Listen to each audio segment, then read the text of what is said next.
Good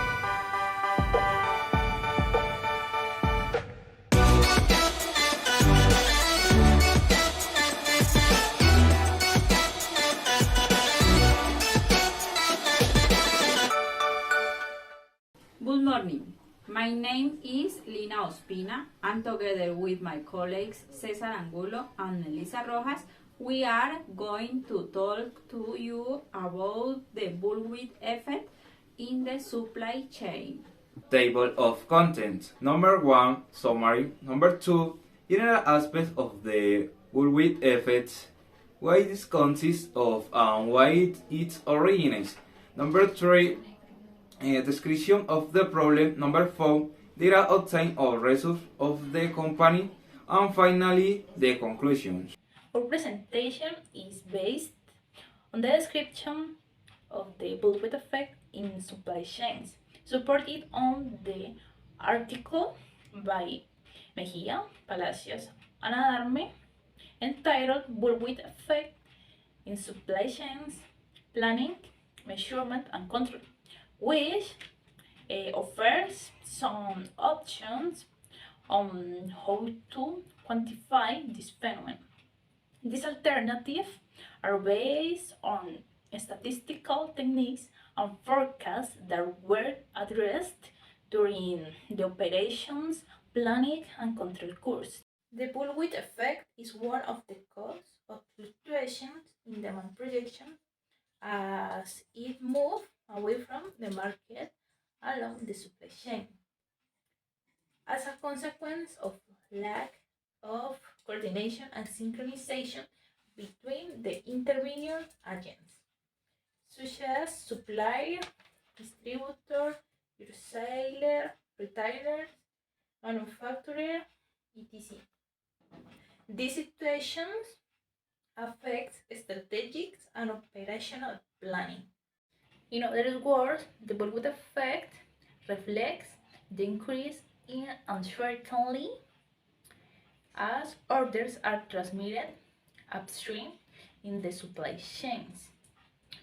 It is originated by 1. Oscillatory movement of demand away from the reality of the market. 2. Amplification effect, increase between peaks and valleys of oscillation. And 3. Temporary delay in the information received. So, the bullwhip effect is caused by the joint action of these three elements. Contemplated for the study article had as a problem the bullwhip effect produced in the sector of bleaches with a chemical base of sodium hypochlorite produced in the department of Cundinamarca, Colombia. It seeks to be able to quantify it and take the pertinent measure in this regard. The data obtained and the techniques used will be present below. In the investigations, use is made of the bullwhip effect measure indicator, BW, whose equation and variables are present on the screen. It has as a result a degree of demand distortion of 0.1925 that was compared against the 85% rule of production system planning. I can be concluded that this company has a seasonal shortage between the orders placed in the area of operation and the amount sent to its customers. Bueno, ahora hablando un poco acerca de la ANOVA o análisis de varianza, esta es una técnica estadística que se utiliza para determinar si existe o no una diferencia significativa entre las medias de 3 o más grupos independientes. ¿Qué pasa? Existen dos tipos comunes de ANOVA, el cual son la ANOVA bidireccional y la nova unidireccional. En este caso, en nuestra investigación, se empleó una nova de una vía. Esto para determinar cómo un factor impacta una variable de respuesta. Se tiene que en la nova se prueba la hipótesis de que las medias de dos o más poblaciones son iguales. Esto se hace a partir del planteamiento de hipótesis. Primero tenemos la hipótesis nula, en la cual se plantea que la media de las poblaciones todas son iguales. Y la segunda hipótesis es la alternativa, en la cual que se plantea que al menos una de estas es diferente a las demás. La prueba de hipótesis se puede evaluar por diferentes métodos. En este caso usaremos el método del valor P, el cual indica que si el valor P es menor al nivel de significancia, se rechaza la hipótesis nula. Es decir, que en este caso que al menos una es diferente. Ya teniendo en cuenta los datos que se emplearon en nuestra investigación, se obtuvo que el valor P tiene un valor muy pequeño, es decir, 0. Por esto, como dije anteriormente, se rechaza la hipótesis nula y se tiene que nuestro modelado sí tiene una tendencia. Influencia del método de predicción de la demanda en el modelo Bullwhip Effect. Dependiendo del método del pronóstico usado para estimar la demanda, se puede establecer cómo se comportan los agentes que integran la cadena de suministro aguas arriba y qué tanto la estabilizan. En el primer modelo nos encontramos el alisado exponencial simple, AIS, que posee la virtud de ser sencillo de utilizar, siendo el dato proyectado para el siguiente periodo una expresión simple del valor real del periodo anterior y de la previsión realizada para ese mismo periodo. En el modelo 2 nos encontramos el alisado exponencial Hall-Winters. Esta técnica de predicción incorpora en el modelado al componente de tendencia que trae la serie de datos histórica, superando así las restricciones que posee el modelo AES.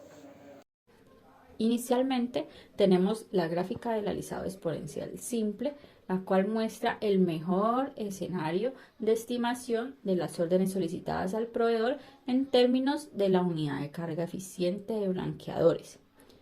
Cabe aclarar que la UCE, que es la unidad de carga eficiente, está constituida por una agrupación de productos que sirve para facilitar tres cosas: el transporte, el almacenaje y la manipulación de las unidades de consumo.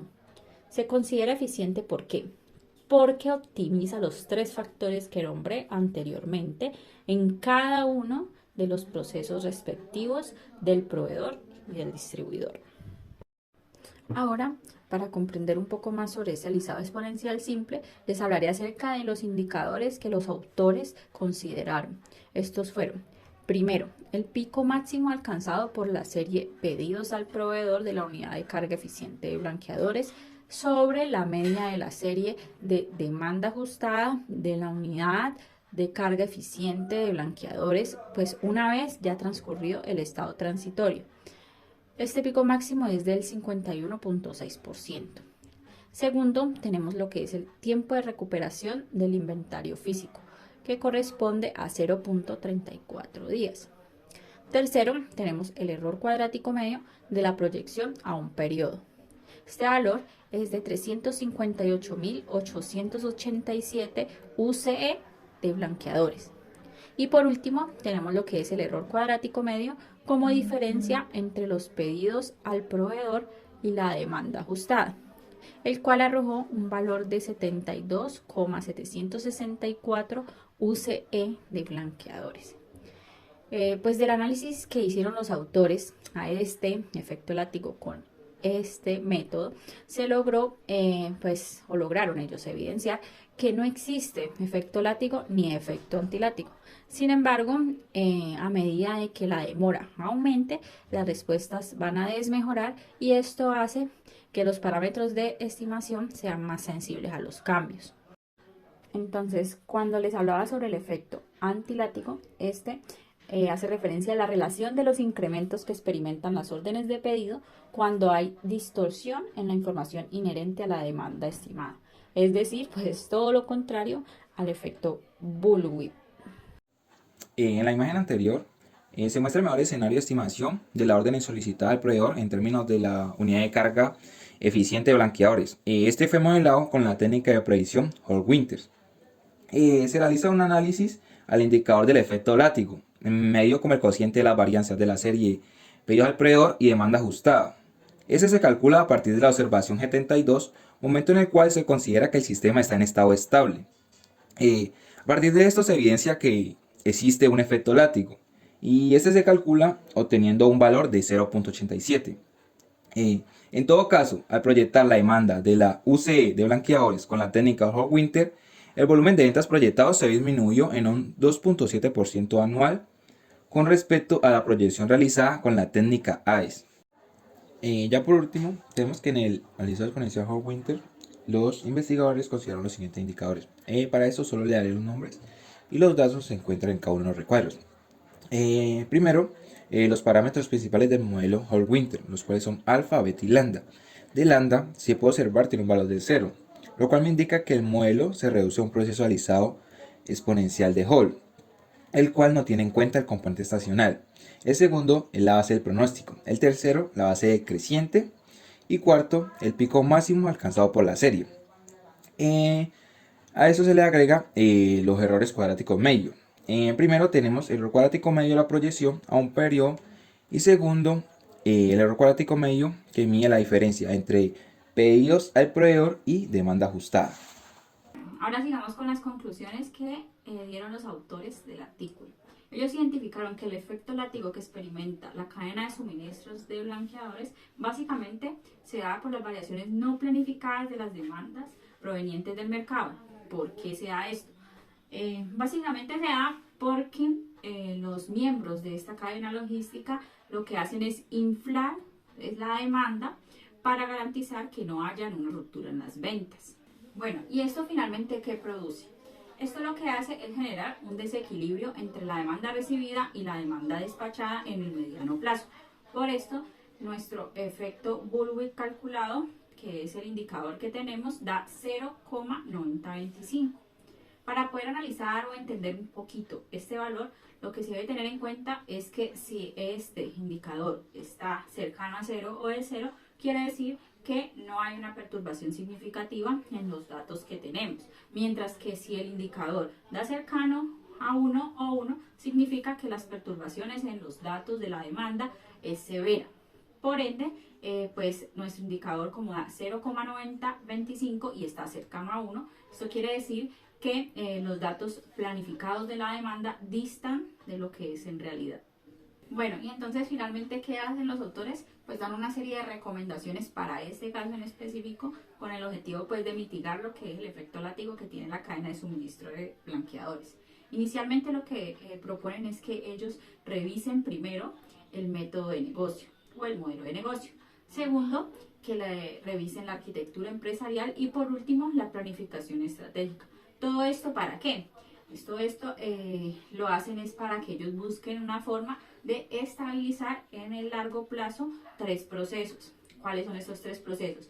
La integración, la sincronización y la coordinación. Esto pues finalmente lo que hace es reducir el efecto látigo en toda la cadena de suministro de blanqueadores de una forma coherente y que vaya pues en pro de los principios que ellos tienen universales de acuerdo a la sostenibilidad.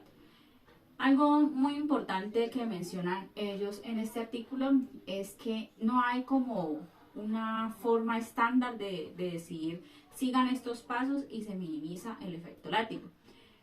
Cada proceso, cada cadena de suministro tiene sus condiciones tanto externas como internas que deben ser evaluadas, por lo tanto pues no se puede generalizar este modelo que ellos o estas recomendaciones que ellos dan en este artículo para cualquier empresa que esté presentando este tipo de efecto látigo, sino que se debe pues estudiar cada caso de forma particular y realizar de acuerdo a los resultados unas recomendaciones para cada una de las cadenas. Por último tenemos las conclusiones de nuestro grupo de trabajo. Lo que primero nos llamó la atención es que el efecto látigo es un fenómeno que se presenta comúnmente en la vida cotidiana y se da prácticamente por 3 razones. Primero, por un flujo ineficiente de información. Segundo, por las técnicas de pronósticos que se empleen. Y tercero, por los cambios no planificados en el comportamiento de la demanda. Esto lo que hace es como alertar a las empresas para que creen o busquen alternativas o herramientas que les permitan minimizar estos efectos, pues combatiendo las tres causas que hablábamos anteriormente. Es decir, deben buscar herramientas que busquen que la comunicación sea mejor, que busquen el mejor pronóstico para poder llevar a cabo su demanda, y también pues que busquen que la variación inesperada de esta demanda sea mínima. Nosotros, por ejemplo, como ingenieros industriales, tenemos un reto frente a este tema, porque como lo concluían los autores, esto no tiene una forma mágica de resolverse, sino que depende de las condiciones internas y de las condiciones del entorno en el que se mueva la cadena de suministro. Entonces nosotros tenemos que ser curiosos y tenemos que plantear alternativas novedosas que permitan que las cadenas de suministro se vean lo menor afectadas por este tipo de fenómenos, como lo es el efecto látigo. Por último, tenemos lo que es la bibliografía que utilizamos para el desarrollo de nuestro trabajo. Y pues muchas gracias a todos por la atención y esperamos que les sea de gran utilidad nuestra exposición.